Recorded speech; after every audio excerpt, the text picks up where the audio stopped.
Hi beautiful people, thank you for tuning in. My name is Lucy and today we are going to make plantain infused honey which should help relieve coughs.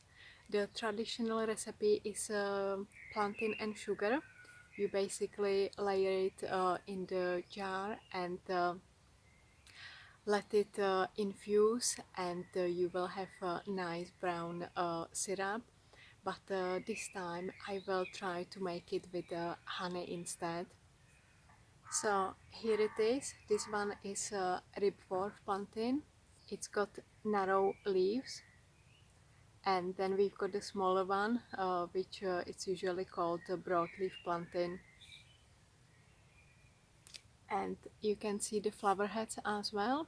So these are edible also, and they taste like a mushroom. So if you'd like to add them to your omelette or something like that, give it a go. And all the plant is edible, so the leaves are edible, the flower heads are edible, and also the seeds. I've got plenty of patches of plantain in various places in my garden, so I'm gonna collect the leaves, wash them, let them dry, then cut them and mix them with honey and let them infuse. I think I let them infuse for 2 or 3 months, and then I just strain it, get rid of the leaves, and enjoy my cough medicine. And I've got the foraging pocket guide, and we've got also plantain here. So this one is the broadleaf, and this one is the ribwort, and I was showing you the flower head. And it's got really nice, wonderful medicinal properties. Both plants can be used as antihistamine, antiseptic, anti-inflammatory, and even mild antibiotic. And it's really good for any skin complaints, and it works really well for bites, stings, rashes, and cleaning cuts. And if you use it as a tea or simply eaten the leaves raw, plantain can help to relieve the symptoms of high fever.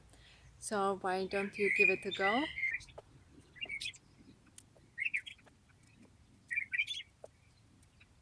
If you are collecting the leaves, do it during springtime, otherwise they don't have enough juice in themselves, and if you do it with the sugar, you won't get the nice liquid. This is what I've got so far, and I will keep going. And here we are. I cut the leaves into small pieces. I'm gonna fill in the jar, put the leaves there, put some honey, give it a stir to get rid of the air bubbles, and I've got some weights on. I think I will put it on the top because I'm going away and I won't have the chance to turn it around, so to make sure this is not floating on the top. Okay, this will do, and I'm gonna pour some honey in.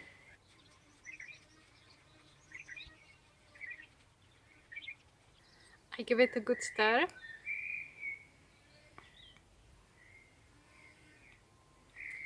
Getting rid of all air bubbles. This is what it looks like. And I didn't put the weights on because the size it's not right for this jar, and basically it pushed the leaves to the top, so it wasn't a good idea. Okay, so I've got 3 jars. I changed the previous jar. This one will be easier for me to turn upside down.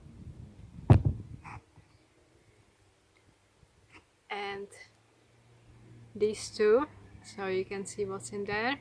And what I have, you can bury this into the ground. Why would you do that? Because it's a tradition. This is what everybody was saying when I was trying to find out why. I think I'm gonna make a split. I will put some into the ground, and I leave some in the dark cupboard for 2 to 3 months, and then I just strain it and have a nice coughing medicine. I will be ready for the horrible coughing and sneezing season. But you don't have to do this with honey. You can go for the traditional sugar method. So you just put layers of sugar and the leaves. You need to crush the leaves to release the nice juices, and you put the last layer will be sugar, and it's the same. You leave it in the dark cupboard, or you can leave it on your windowsill. Somebody is doing this on the light, so it really helps to speed it up. I prefer the slow method in the darkness, or you can bury it into the ground and join the crowd. So I'm gonna let you know how it went afterwards and what I find out. I hope you find it useful. Please share with your friends and family, spread some love, hit the like button. You can subscribe now, leave me some comments. Do you use this old medicine? Have you got a plantain in your garden? What do you do with it? I am curious to know. So that's all from me, from my heart to your heart. Bye until next time.